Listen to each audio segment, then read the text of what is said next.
GS Patil ಅವರಿಗೆ ಸಚಿವ ಸ್ಥಾನ ನೀಡಬೇಕೆಂದು ಒತ್ತಾಯ. ನಮ್ಮ ಜಿಎಸ್ ಪಾಟೀಲರು ಪಕ್ಷಕ್ಕಾಗಿ ನಿಷ್ಠೆಯಿಂದ ದುಡಿಯುತ್ತಾ ಬಂದಿದ್ದಾರೆ. ಸುಮಾರು 40ಕ್ಕೂ ಹೆಚ್ಚು ವರ್ಷಗಳಿಂದ ಪಕ್ಷದ ನಿಷ್ಠೆಯನ್ನು ಕಾಯ್ದುಕೊಂಡು ಬಂದ ಅವರಿಗೆ ಎಲ್ಲವನ್ನೂ ನಿಭಾಯಿಸುವ ಕ್ಷಮತೆ ಇದೆ. ಹಾಗಾಗಿ ಈ ಬಾರಿ ವರಿಷ್ಠರು ನಮ್ಮ ಜಿಎಸ್ ಪಾಟೀಲರಿಗೆ ಸಚಿವ ಸ್ಥಾನ ನೀಡಲೇಬೇಕು ಎಂದು ಗದಗ ಜಿಲ್ಲೆಯ ರೋಣ ತಾಲೂಕಿನ ಗಾಣಿಗ ಸಮಾಜದ ವತಿಯಿಂದ ಪಕ್ಷದ ವರಿಷ್ಠರಲ್ಲಿ ಒತ್ತಾಯ ಮಾಡಿದರು.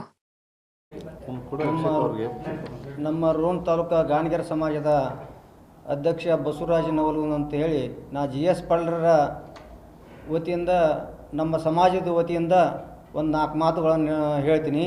ರೋಣ ತಾಲೂಕಿನಲ್ಲಿ 85ನೇ ಸಾಲಿನಲ್ಲಿ ಜಿಎಸ್ ಪಾಟೀಲರ ರೋಣ ಮತಕ್ಷೇತ್ರದ APMC ಅಧ್ಯಕ್ಷರಾಗಿ 87ರಲ್ಲಿ ರೋಣ ಮುನ್ಸಿಪಾಲ್ಟಿ ಅಧ್ಯಕ್ಷರಾಗಿ ಮತ್ತು 89ರಲ್ಲಿ ರೋಣ ಮತಕ್ಷೇತ್ರದ ಶಾಸಕರಾಗಿ ಅವರು ಅಲ್ಲಿ 45 ವರ್ಷಲಿಂದ ಹಿಡಿದು ಇಲ್ಲಿವರೆಗೂ ಅವರು ಶಾಸಕರಾಗೇ ಅದಾರ. ಅವರಿಗೆ ಮಂತ್ರಿ ಸ್ಥಾನ 2013ರಾಗಲಿ 2026ರಾಗಲಿ ಒಂದನೇ ಅವಧಿಯೊಳಗೆ ಅವ್ರಿಗೆ ಮಂತ್ರಿ ಸ್ಥಾನ ಸಿಗಬೇಕಾಗಿತ್ತು. ಇಲ್ಲಿ ಬಿಟ್ಟು ಅವ್ರಿಗೆ ಮಂತ್ರಿ ಸ್ಥಾನ ಸಿಕ್ಕಿಲ್ಲ. ಯಾಕಂದ್ರೆ ಇಡೀ ನಮ್ಮ ರೋಣ ತಾಲೂಕಿಗೆ 4 ಸರಿ ಅವರು ಚುನಾವಣೆ ಒಳಗೆ 25,000 30,000 ಹಿಂಗೆ ಗೆದ್ದವ್ರು ಚುನಾವಣೆ ಗೆದ್ದು ಬಂದ್ರೂ ಈ ರೋಣ ತಾಲೂಕಿಗೆ ಅವ್ರ ಮಂತ್ರಿ ಸ್ಥಾನ ಇಲ್ಲಿವರೆಗೆ ಕೊಟ್ಟಿಲ್ಲ. ರೋಣ ಮತಕ್ಷೇತ್ರ ಅಂದ್ರೆ ಅವ್ರಿಗೆ ಯಾವುದೇ ಚುನಾವಣೆ ಆಗಲಿ, ಸ್ಥಳೀಯ ಚುನಾವಣೆ ಆಗಲಿ, ಯಾವುದೇ ಚುನಾವಣೆಗೆ ಆದ್ರೂ ಅವರು ಎಲ್ಲ ಕಾರ್ಯಕರ್ತರನ್ನ ಇಡೀ ತಾಲೂಕು ಪಂಚಾಯತಿ, ಜಿಲ್ಲಾ ಪಂಚಾಯತಿ, ಮುನ್ಸಿಪಾಲ್ಟಿ, APMC, PID ಬ್ಯಾಂಕು ಇವು ಏನು ಸ್ಥಳೀಯ ಚುನಾವಣೆ ಬರ್ತಾವಲ್ಲ ಎಲ್ಲವೂ 89ರಿಂದ ಹಿಡಿದು ಇಲ್ಲಿವರೆಗೆ ರೋಣ ತಾಲೂಕಿನಾಗ ಯಾವ ಚುನಾವಣೆ ಬಂದ್ರೂ ಎಲ್ಲ ಸ್ಥಳೀಯ ಚುನಾವಣೆ ಅವರು ಹೆದರಿಸುವಂತ ಬಂದಾರ.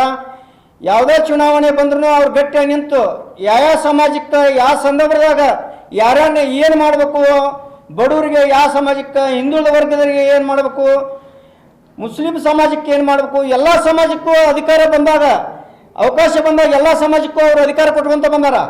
ಆದ್ರೆ ಅಂಥ ನಾಯಕರು ನಮ್ಮ ರೋಣ ತಾಲೂಕಿನಾಗ ನಿಜವಾಗಿ ಈಗ 4 ಸರಿ ಅವ್ರು MLA ಆದ್ರೂ ಅಂಥ ಒಳ್ಳೆ ನಾಯಕರು ಜನರು ಕಟ್ಕೊಂಡು ಅವ್ರ ಸಹಕಾರದಿಂದ ಅವ್ರ ಸ್ವಭಾವದಿಂದ ಅವ್ರ ಸ್ವಭಾವಕ್ಕೆ ನಮ್ಮಲ್ಲಿ ಎಲ್ಲ ಜನರು ಪ್ರೀತಿಯಾಗಿ ಅವ್ರು ನೋಡ್ತಾರ.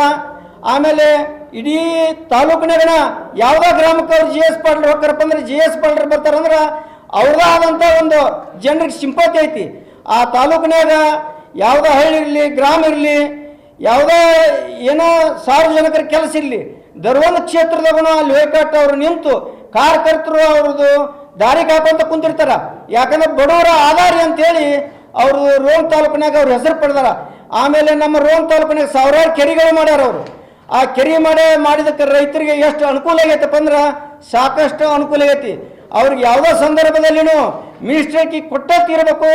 ಅವ್ರ ಹಿಂದೆ ಮಿನಿಸ್ಟರ್ ಯಾವಾಗ ಆಗಬೇಕಾಯ್ತು, ಉಗ್ರಾಮ ನಿಗಮದ ಅಧ್ಯಕ್ಷರಾಗ್ಯಾರ, ಖನಿಜ ನಿಗಮದ ಅಧ್ಯಕ್ಷರಾಗ್ಯಾರ, ಅವ್ರು ಯಾವಾಗ ಮಿನಿಸ್ಟರ್ ಆಗಿ ಅವರು ಕ್ಯಾಬಿನೆಟ್ನಲ್ಲಿ ಕುಂದ್ರಬೇಕಾಗಿತ್ತು. ಅವ್ರು ಏನಪ್ಪ ಅಂದ್ರೆ ಜನರು ಸೇವೆ ಮಾಡೋದ್ರದಾಗ ಅವ್ರನ್ನ ಮಿನಿಸ್ಟರ್ ಇಲ್ಲಿ ಬಿಟ್ಟು ಅವ್ರ ಮಿನಿಸ್ಟ್ರಿಗೆ ಕೇಳಿಲ್ಲ.